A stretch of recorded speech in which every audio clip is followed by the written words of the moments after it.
Good afternoon, and I'm still traveling, still exploring, and I'm now in a new town, a small town, but it's got a lot of history, and it's called Teluk Intan, and it's just saying there, I'm here. I am here.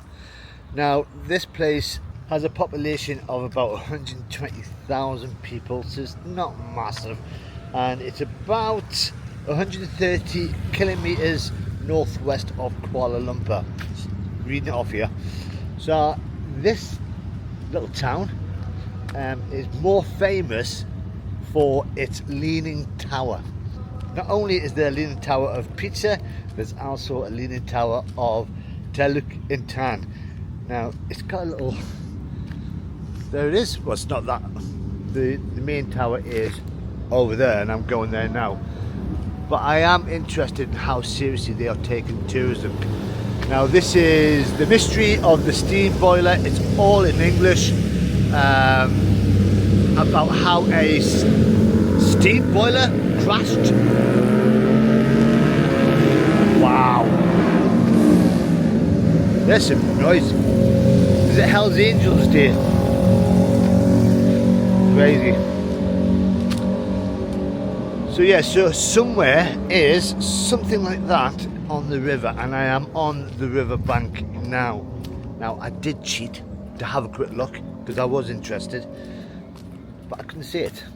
But we're gonna have a wander down now. Now this town does have a very laid-back atmosphere. It doesn't feel busy.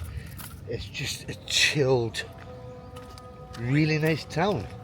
The roads are wide, and everybody, well, the majority of people I've run past are all smiling and happy and always willing to give me a little hello. Now I don't think many people know about this town. It is off the beaten track, which I love doing. Sometimes I'm not quite as lucky, but there seems to be some tourism, people taking photographs, Instagram. But I just want to see if I can see this steam boiler, because I was up there earlier. Oh bless. So this is the waterfront. You get little stops like this all the way down.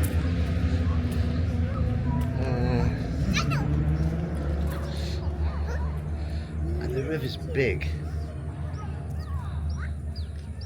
And nope, I can't see anything.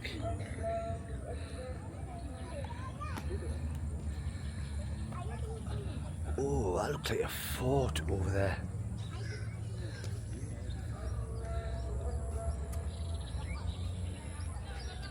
I might have to ask someone if there's a sign somewhere. But there's a lot of people fishing, not just down there but up here.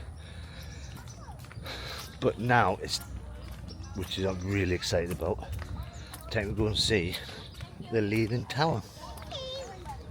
It's just around the corner, but as I've travelled throughout Southeast Asia so far, I do get excited by animals.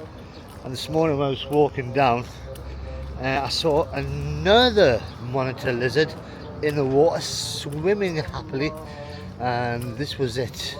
It looked happy, as lizards do. But, oh, it's gone. I've just seen a bear across the road. They're getting closer. Can you see it? Let's go walk a bit faster, see if we can catch up with it. There you go. A live bear in the wilderness.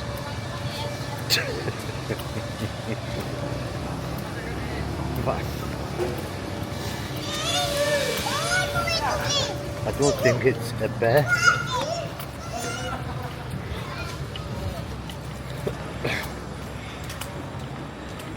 but this leaning tower is just here, and it looks like there's a few bears in the world. And here it is. Wow. Now, I don't think I can quite see the leaning of it yet. Oh, you can now, yeah. Wow.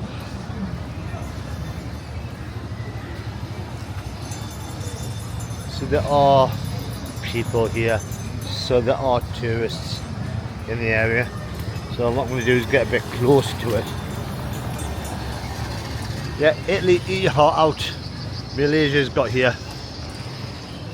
I'm at the other end of the square, and you can just see the leaning of the tower, and I can't get too close because some idiots play music full blast, which you know will upset YouTube. I've just been over to ask him if he would turn it down a bit so I can do some filming. He didn't speak a lot of English, but I think he understood.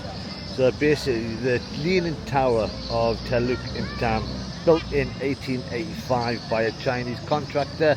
It was originally functioned as a water tower with a clock tower at the top.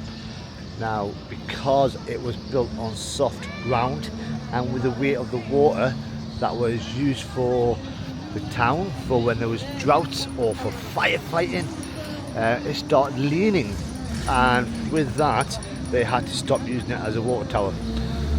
Obviously it's been built so it won't fall over, I hope, and they decided to make it into a clock tower.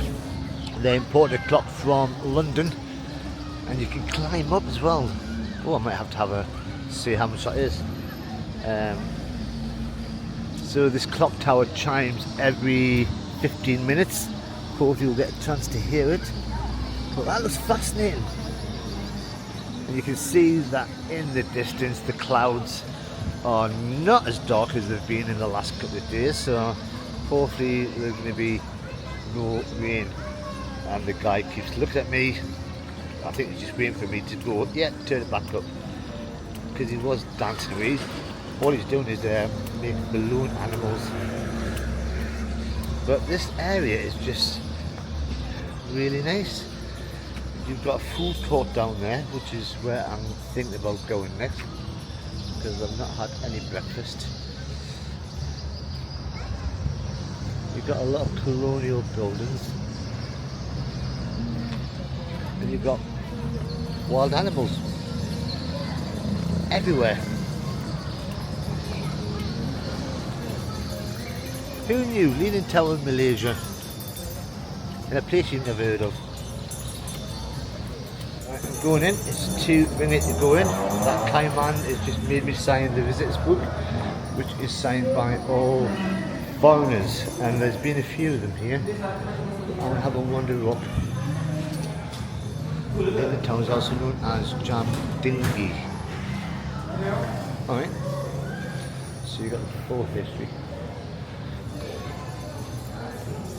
Got some stairs. Sorry.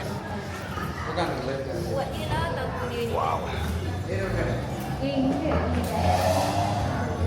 Oh, sorry. I'll breathe in. Alright. Sorry. Sorry. Oh, thank you. I seem to be doing a lot of apologising. Oh.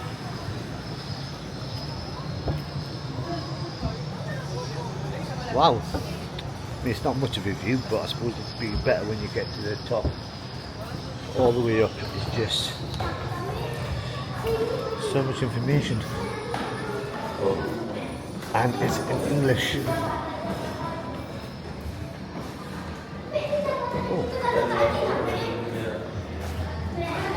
So much to see. Right, I'm going to go straight to the top. Unfortunately, you can't really go to the top. And there is stairs. There's these wires here. Right. I think that controls the bells. But yeah, the only staircase going to the top is this one. And there's a gate on it. that is locked. So I don't know if that's because of health and safety, for the noise of the bells, but this is the view from up here.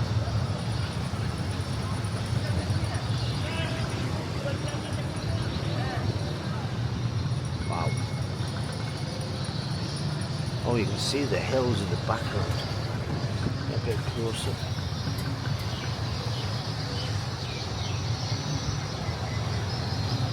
Wow.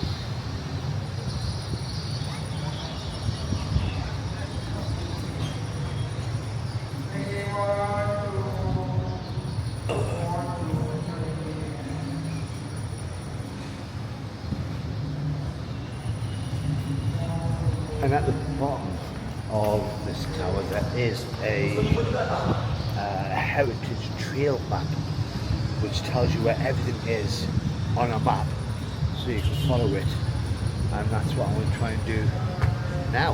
I'm going to go back down. All very excited. So in 2015 this was made a National Heritage Monument by the government of Malaysia, and although you can only go up to 3 floors, I think it's only 3 floors that you're allowed to. Still impressive. I wish people would stop playing music. And there is a fun map, and it tells you where you can go, although it's all in Malaysian to give you an idea of what there is. And then on the other side there is a better one that tells you the map itself, including a memorial to an elephant, which is where I'm gonna go later on. So yeah, so it looks a really nice place. So I've just had some food. This place, oh, so good. This is what I had: chicken and rice and soup and coffee, and it came to 9 ringgit. Right, I've come away from the Leaning Tower. You can just see it in the background there, and away from what seems to be a disco going on, loud music, which YouTube did not like. So 9 ringgit for a meal, which was filling, cheap, and that is the way I am going to be going for the next few weeks, because I need to save money. My camera, which I've used constantly for about a year now, is going through a bit of a midlife crisis, and it's starting to do things on its own that it shouldn't be doing, that I don't want it to be doing. Which means I need to buy a new camera, which is not cheap. So it looks like my budget of £25 a day will be going down to about £15 a day. The other choice I've got, and I was thinking about it last night, is to go back UK, get a flight back, make some money, pay for another one of these things, and then come back to where I left off.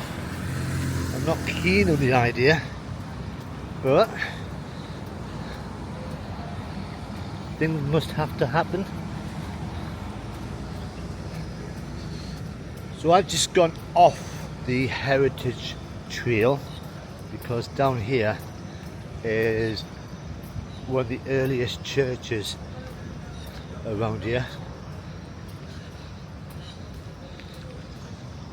and although it's a Sunday, and the fact that you got the tower over there, the place is so quiet. As I said, there's not much tourism comes here, which is a shame. So this is St. Luke's Church, and I'm gonna have a wander in a minute, but there's a little bit of history here. So built in the first part of the 1900s, 1909, they had plans, because at the time there was no church in the town, so they had to use the courthouse for their religious services on a Sunday, and it was at the time just a small wooden building which sat about 60 people, and then it went through a major reconstruction in 2000. So it's only been recently. They should have left it as it was. But yes, this is one of the, they say it's one of the oldest buildings in, but if it's been reconstructed since 2000, no it's not. Mosque over there. And there's a big field right in the centre, which is just across the road over there. That used to be where they did the ceremonies in the British colonial days, and sports. No doubt there would have been some cricket going on, some polo.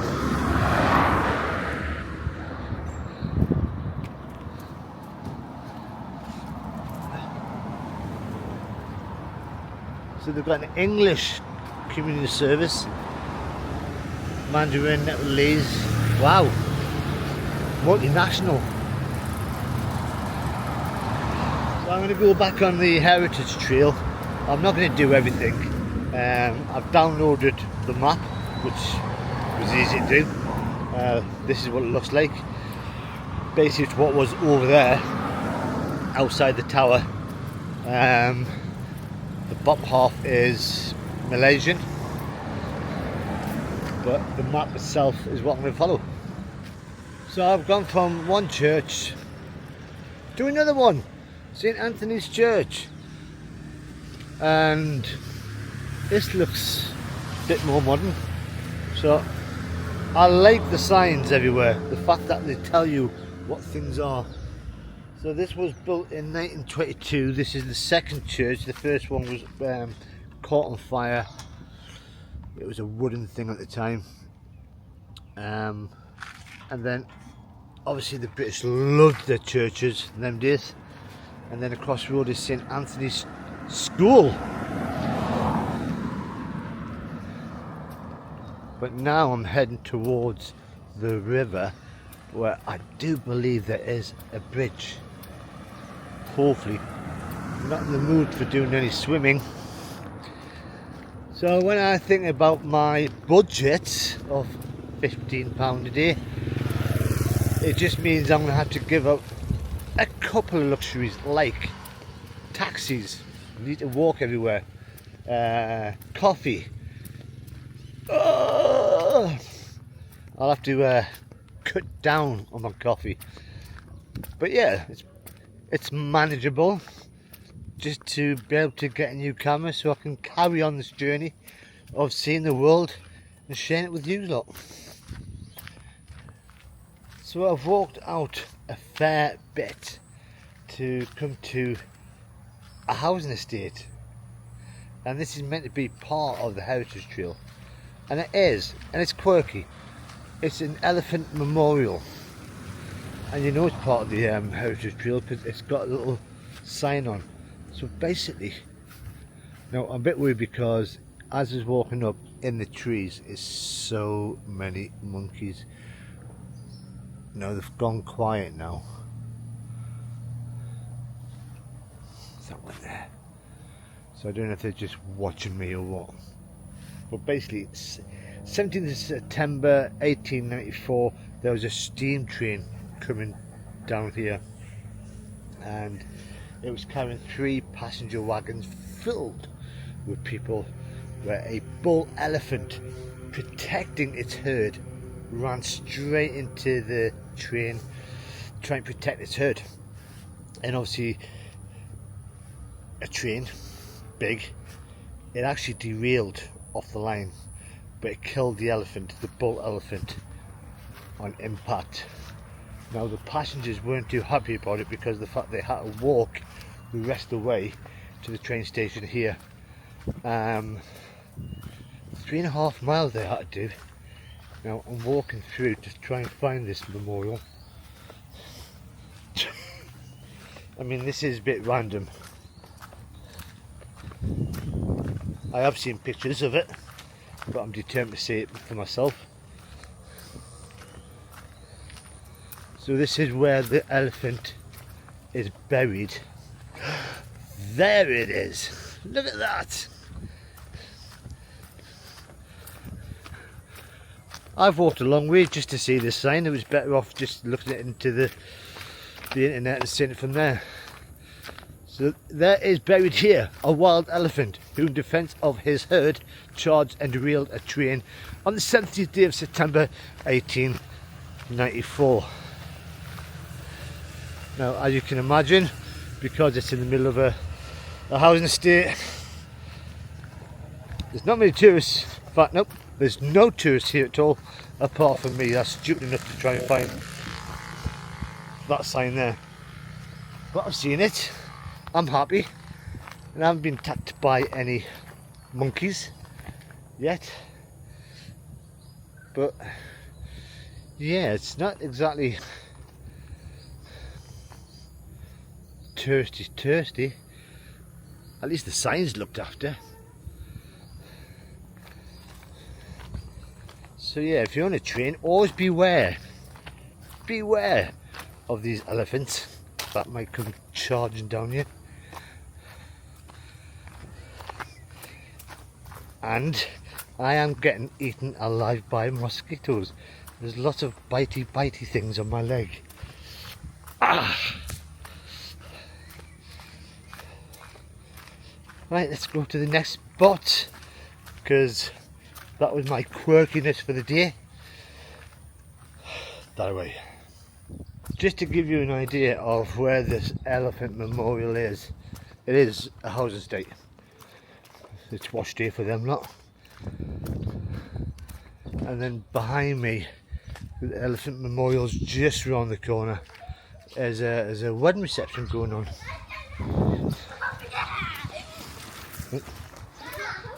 So bit random. There is a severe lack of bridges around here, and I'm on one now and hear the traffic. And because this is only bridge around here, it's a little bit busy. Now, just in front of me on the river, and it's a mighty river, just in the distance is the railway bridge. Now, that would have been part of the railway that killed the elephant. Long live the elephant. But there is a lack of pedestrian bridges going across here, which is a shame, because that memorial is in the middle of nowhere. It's taken a fair distance to walk. So they should think about building bridges down there to make it easier. But who am I? I'm leaving tomorrow. Right, let's go to the next place. Wow, that river does look swollen. You know why?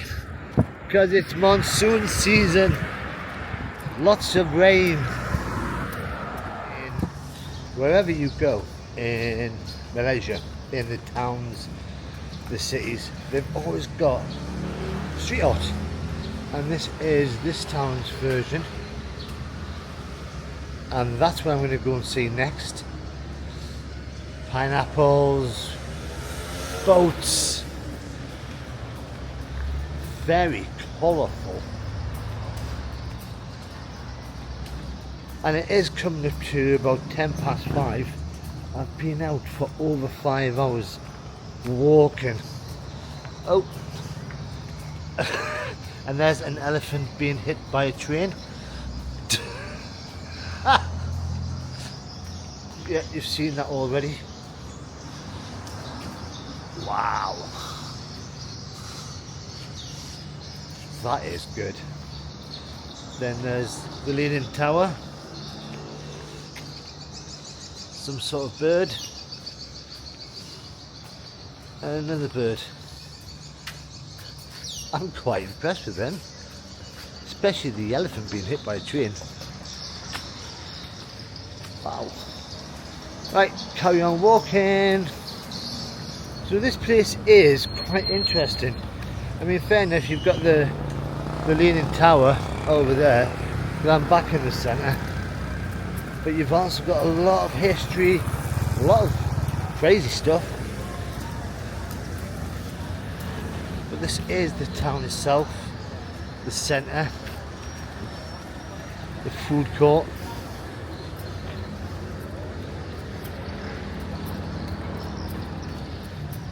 It's chilled, it's relaxed. I like it. And I have no idea why I'm standing in the middle of the road.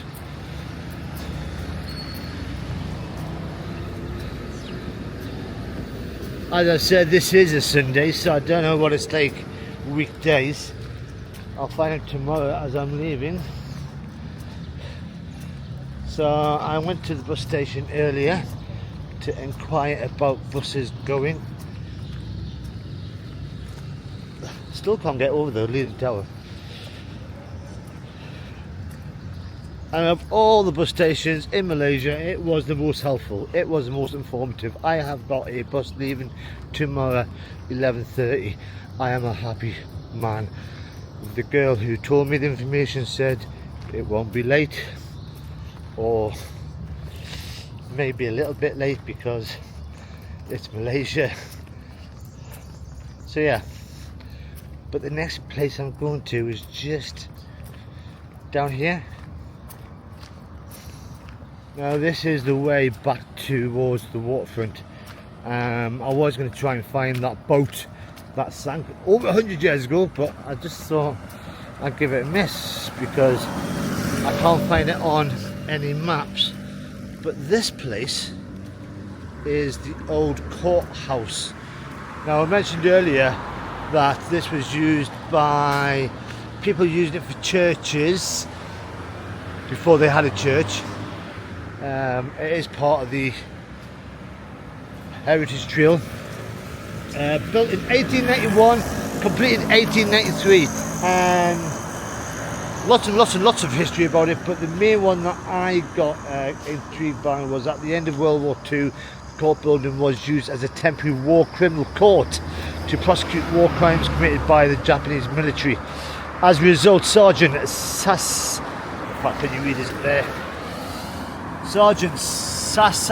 Sapporo, who was the head of the Japanese, was sentenced to death by a jury of a war criminal court June 1947. War criminals in this small little town. Wow. And this is the last one. This is in the middle of a, what was it? Not even a roundabout. It's just traffic everywhere. It's this thing here. So this is a war memorial. It was built for the people who died in the First World War. As you can see, it's got they're going down in the sun, and in the morning we'll remember them 1914 to 1918. And there's very few World War I memorials in Malaysia. Now it is on the heritage map. Again, no tourists around here. So the monument built using a large piece of granite placed on a concrete structure is the only such memorial ever erected in Malaysia. Now I don't know if that's bad English, that's on the sign, but it's unusual, just a big stone. But it's a memorial, and after World War II, the years 1939 1945 were added onto it as well. Oh, didn't even see that, right at the very bottom. I can just make it out, I don't know if you can. Yeah. Wow. So that's the end of the tour, the end of the town. I've quite liked it, quite nice. even the Leaning Tower, which you can still see from over here, just poking up from the back there. And as I said, there's hardly any tourists around here. It's a weekend. I mean, there's Chinese temples down there, there's a mosque over there. I mean, there is a lot more to see. But my hangover from last night, when I had 2 beers, I'm ready to go back. So where am I going tomorrow? I know exactly where I'm going tomorrow, but I forgot what it's called. But you'll find out if you subscribe and press that bell in the corner, and then check it out when it comes out. But if you've enjoyed this town, leave a comment, tell me what you think, and press that like button. But until next time, wherever I'm going next, bye bye for now.